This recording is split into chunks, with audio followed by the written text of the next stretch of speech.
ನೋಡಿ ಇವಾಗ ಇದು 2 ಈರುಳ್ಳಿ ಕಟ್ ಮಾಡ್ಕೊಂಡಿದ್ದೀನಿ, 2 ಬೆಳ್ಳುಳ್ಳಿ ಚಿಕ್ಕದು, ಮತ್ತು 1.5 ಶುಂಠಿ ಗಸಗಸೆ ಹಾಕೋಣ. ಆಮೇಲೆ ಸ್ವಲ್ಪ ಅರಿಶಿನ ಪುಡಿ ಹಾಕೋಣ. ಅರಿಶಿನ ಪುಡಿ ಆಗಿದ ತಕ್ಷಣ ನೋಡಿ ಮನೆಯಲ್ಲೇ ಮಾಡಿರೋದು ಚಿಲ್ಲಿ ಪೌಡರು, ಮನೆಯಲ್ಲೇ ಮಾಡಿರೋದು ಫ್ರೆಂಡ್ಸ್. ಇದು ಬಂದು 1.5 ಸ್ಪೂನ್ ಹಾಕೋಣ, ಸಾಕು, ಖಾರ ಇರುತ್ತೆ. 1.5 ಸ್ಪೂನು.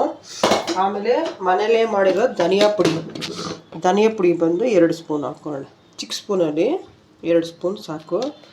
ಆಮೇಲೆ ಬಂದು ಸ್ವಲ್ಪ ನಾವು ಇವಾಗ ಇಟ್ಕೊಂಡ್ಬರ್ತೀನಿ ನಾನು ಫ್ರೆಂಡ್ಸ್. ಸ್ವಲ್ಪ ಎಣ್ಣೆ ಹಾಕೋಣ. ಇವಾಗ ಎಣ್ಣೆ ಹಾಕ್ಕೊಂಡಿದ್ದಾದ್ಮೇಲೆ ಸ್ವಲ್ಪ ಈರುಳ್ಳಿ ಹಾಕೋಣ. ಈರುಳ್ಳಿನ ಸ್ವಲ್ಪ ಫ್ರೈ ಮಾಡೋಣ.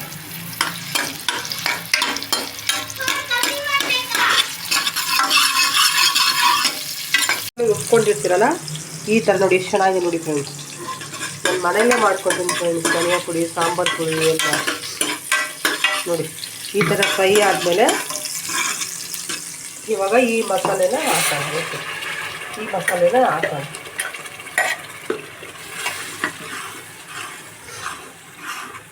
ನೋಡಿ, ಹಾಕಿದ ತಕ್ಷಣ ಸ್ವಲ್ಪ ನೀರು ಹಾಕ್ಕೊಂಡು ನಮಗೆ ಗಟ್ಟಿಗೆ ಬೇಕಾದ್ರೆ ಗಟ್ಟಿಗೆ. ನಾನು ಮುದ್ದೆಗೆ ಮಾಡ್ತಾಯಿದ್ದೀನಿ ಫ್ರೆಂಡ್ಸ್. ನಾನು ತುಂಬ ಚೆನ್ನಾಗಿರುತ್ತೆ ಫ್ರೆಂಡ್ಸ್.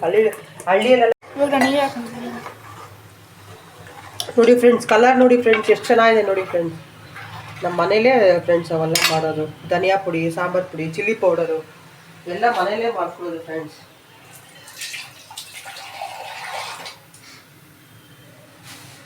ಬೇಕಾದರೆ ಇದಕ್ಕಿನ್ನ ಒಂಚೂರು ನೀರು ಹಾಕೋಣ ಫ್ರೆಂಡ್ಸ್. ನಾವು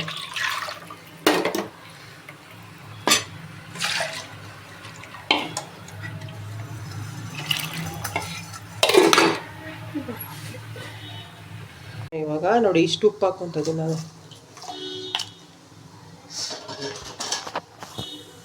ಚೆನ್ನಾಗಿ ಕುದಿ ಬಂದ್ಬಿಟ್ಮೇಲೆ ನಾವು ಮೊಟ್ಟೆ ಹೊಡೆದಾಕ್ಬೇಕು. ಕುದಿ ಬಂತಾ ಇದ್ದಾಗ ನೋಡಿ, ಈ ಥರ ನಾನು 7 ಮೊಟ್ಟೆ ತೊಗೊಂಡಿದ್ದೀನಿ ಫ್ರೆಂಡ್ಸ್. ಈ ಥರ ಹಾಕ್ಕೋಬೇಕು. ಈ ಥರ ನೋಡಿ, ಈ ಥರ ಹಾಕ್ಕೋಬೇಕು ಫ್ರೆಂಡ್ಸ್. ಈ ಥರ ಹಾಕೋದು, ಸೌಟ್ ಹಾಕೋದು ಬೇಡ ನೀವು. ಸ್ವಲ್ಪ ಮುಚ್ಚಿಟ್ಬಿಡಿ ಫ್ರೆಂಡ್ಸ್. ಸ್ವಲ್ಪ ನೋಡಿ ಈ ಥರ ಮುಚ್ಚಿಟ್ಬಿಡಿ. ನೋಡಿ ಫ್ರೆಂಡ್ಸ್, ನೀವು ಮಾಡಿ ಫ್ರೆಂಡ್ಸ್. ಬಿಸಿ ಬಿಸಿ ಮೊಟ್ಟೆ ಸಾರು ರೆಡಿ, ಹಳ್ಳಿ ಸ್ಟೈಲ್. ಇಷ್ಟ ಆದರೆ ಲೈಕ್ ಮಾಡಿ ಫ್ರೆಂಡ್ಸ್. ಬಾಯ್.